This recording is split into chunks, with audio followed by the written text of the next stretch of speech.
Hello guys and welcome back to another FPL video. Today I'm going to present to you my early selection for the upcoming Gameweek 21.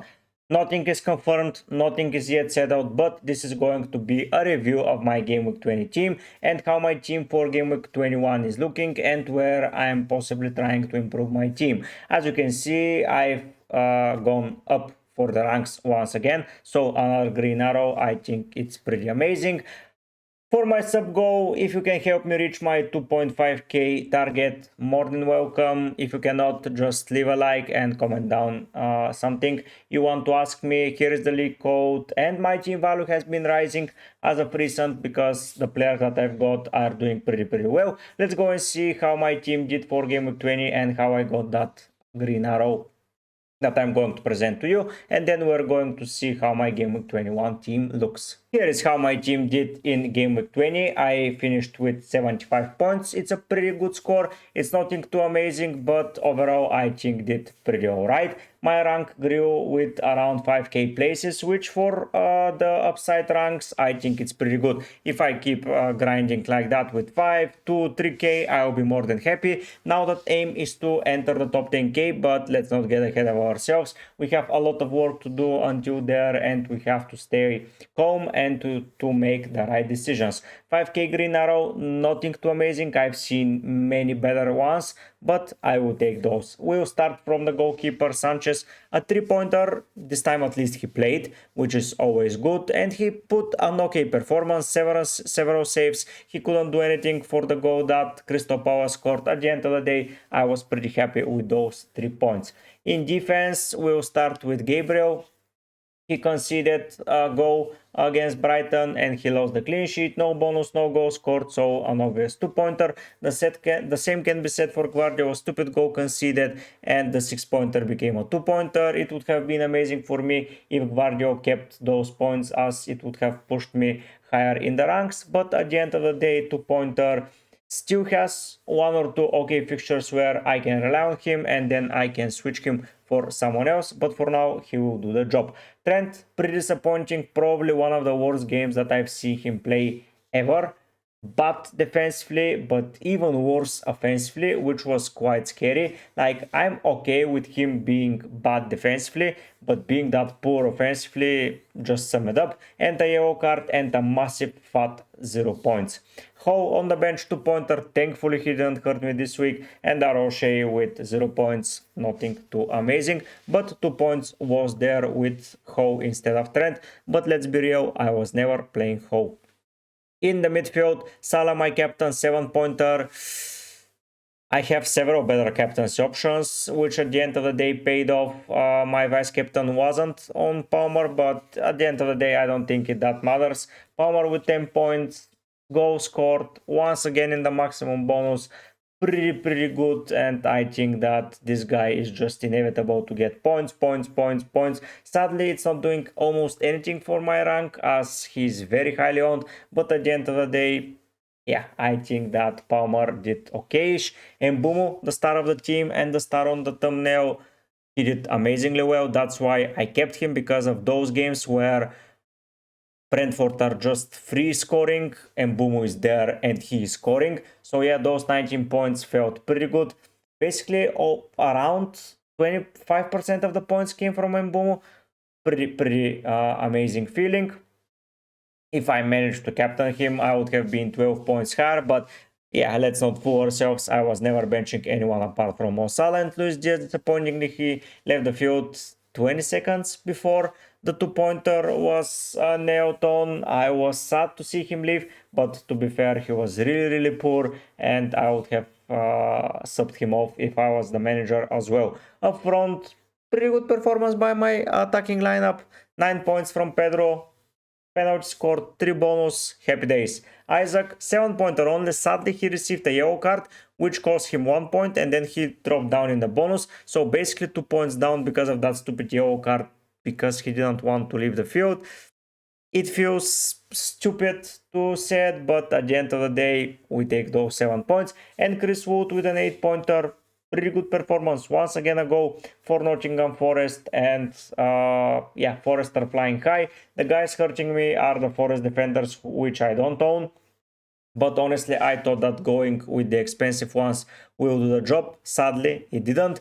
The mistake that I made was not going for sales on the wildcard. If I had sales, everything would have been even better, but my decision was to go with Sanchez, as Chelsea seemed to be improving and with an okay fixture run, while Forest seemed to be entering some bad fixtures. They kept clean sheets in those, and now in the good ones, they're performing amazingly. I should always pick a keeper regardless of the fixtures, honestly, but yeah, my mistake. I will learn from it, and next year I won't make it. Harry Winks a 2-pointer. He would have been better than Diaz, but I was never playing Harry Wilson, and Cahill is a non-playing player. Now, let's go and see how my team is looking for game week 21. I think I have a little surprise for you, and probably some of you won't like it, but hopefully most of you will. Going into the Game Week 21 week, I have 0.5 in the bank and 1 free transfer available. I'm starting with Sanchez in goal. I think that in the FA Cup Jorgensen will play. We will know it. So next time when I'm recording a team selection video, I would not have to guess. But I would say that Sanchez will be keeping the net place in the Prem. So against Bournemouth are flying high, Bournemouth are playing well, but at the end of the day, I think it's time for Chelsea to start winning some points because they have lost a lot of points in the recent weeks and they are even in danger to lose the top 4 spot if they don't keep it up. So I think they will start keeping it up, and Sanchez is going to be playing a pivotal role. On the bench, Cahill 3.9. I'm a little bit hesitant what should I do, pick a keeper or pick a defender going forward, but to have as a placement, but yeah, I'm most probably keeping that Wood player there, and yeah, Cahill will do the job for now until the wildcard Sanchez in goal. I think I'm in a pretty good hands, no point intended. Moving into defense, I will surprise a lot of people by showcasing 4 defenders here. I know it's dangerous, I know that it's against my style, but you hear my reasoning when I move forward. Let's start with Gabriel against Spurs. Spurs are the second worst team from set pieces, while Arsenal are the best team from set pieces. So Gabriel will get into the team no matter what. They just lost to Newcastle in the Carabao Cup. They have an FA Cup fixture, but at the end of the day, I think Gabriel is starting against Spurs in the North London derby, and I think he will be scoring. Next up is Gvardiol against Brentford. I'm not expecting a clean sheet here, but a cheeky attacking return will be well received. 6 million, I know it's a lot of money. I lost 0.1 on him, and he has not been delivering. If I went with Eina or Milenkovic or Muriu or whoever in that Forest defense, it would have been better. But at the end of the day, I thought that Manchester City are going to bounce back. They are bouncing back, but Gvardiol is just not scoring those amazing points that I believe that he will. But yeah, I think that I will be quite hesitant to sell him now. I will keep him until the fixtures turn for the worse. Trent against Forest, I think he's starting. He will have to prove himself, even though he has 2 fixtures. Before that, I think that Trent will prove against Forest that they will just eliminate Forest as a threat, honestly, in my opinion, and 7.2 is a price that I've already paid, and I'm most probably keeping until the double up against Everton, as I don't want to do any rush moves there. Ho against Wolves enters the frame. They just defeated Arsenal. They have been flying high. I think the goal that the Spurs scored was a little bit lucky, and Ho tends to perform really well against 5 at the back formation. And guess what? Wolves are with 5 at the back. Home fixture, depending on the way the FA Cup fixture goes, I think Ho will be rested and he can capitalize in the fixture midweek, because the next game of 21 is a midweek, but Ho will be playing in my opinion. Darryl Shea becomes the only defender on my bench. He's on the second spot, as the first one is for the bench player that you're going to see in a minute, but Darryl Shea keeps his place. Brighton at home, it's a probable fixture for not a very bad return, but yeah, I'm not putting him into the starting lineup. Moving next into midfield, now we have to start repeating fixtures. Salah and Diaz face Nottingham Forest, just like Trent. Salah will be remaining in the side no matter what, but Luis Diaz is the player that I will be looking to replace. I will pin down some replacements in future videos, but for now I know that he is the guy that I want replaced. His minutes, his form is nothing of amazing, and 7.6, I don't think that it's rightly justified. I really thought that he will be playing better against United, but he was mid level to low level, and I was not very happy with it. Palmer against Bournemouth, a very high candidate for the captaincy option, 11.4. I know it's a lot of money, but at the end of the day, you're paying a premium price for a premium player because he's that good. The last guy in midfield here is Mbeumo against Manchester City. I don't feel like he's scoring a lot of goals, but he's always present. He's on penalties, and he's 7.8, and he's not going anywhere away from my team. Everything that you need in a right winger trash out of position player, and Mbeumo has it. I always call him Mini Palmer, and he keeps proving that. He's the third highest scoring player in the FPL, which is saying quite a lot. Manchester City, I know it's not the easiest fixture, but they are not good defensively, and Mbeumo can capitalize on that. The last player here is Harry Winks against Crystal Palace, 4.45 placeholder that is just there for fun. Moving into the attack, I would be benching Chris Wood. I know that most of you will say that is bad decision and you wouldn't have played it that way, but yeah, Chris Wood is facing Liverpool. I'm a Liverpool fan, and I don't think I would like to see Chris Wood scoring against Liverpool.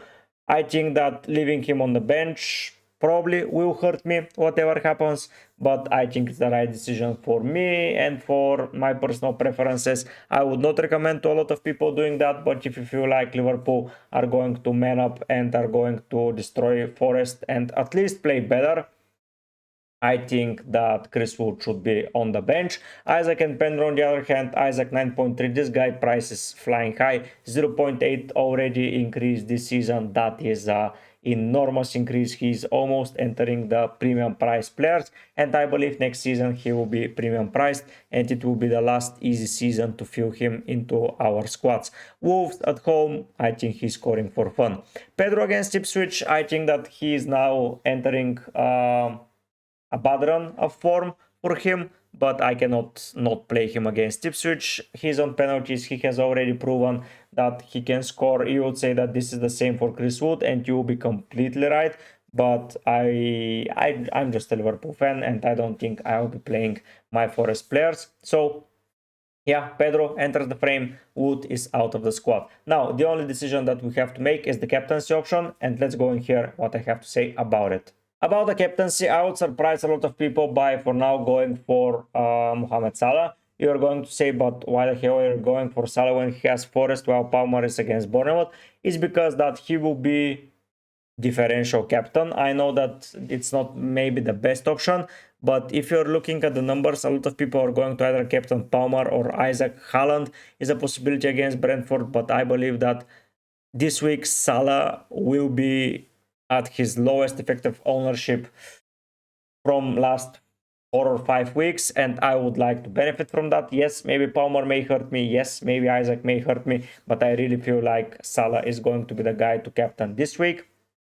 This is just a gut feeling, it's just my feeling. I think Liverpool will fight back as hard as possible to earn those 3 points and get away from Forest, but yeah, let's see how the game goes and how everything will unfold. But for now, Salah is with the captaincy and Palmer with the vice captaincy. Thanks so much for watching, guys. Once again, a special shout out to all of the members of the channel. Seth Foreign with 25 gifted, Zach, Oscar Papa, and Scouser with 30 gifted. Thanks so much for giving your money to me. It means the world to me. If you want to become a member of the channel and join some of the levels, here are the perks. If you cannot support me financially, you can just click the subscribe button, you can like the video, and you can comment down something, or yeah, just try to help me reach that 2.5k subscribers. Let's hope and make a push as soon as possible. I'm not putting a deadline, so let's moving steadily to that number. Thanks so much for watching, guys. I hope to see you soon with more FPL and UCL fantasy content, because UCL fantasy content is back. If you want to check some, you can go on the channel. There are some early tips there as well. If I want to give you something as an advice for now, be patient. A lot of fixtures are yet to be played, so you have to be patient, pinpoint weaknesses in your site, and then we will make the best decision possible. Thank you for watching, and I will see you soon with more content. But for now, guys, I'm heading out. Bye.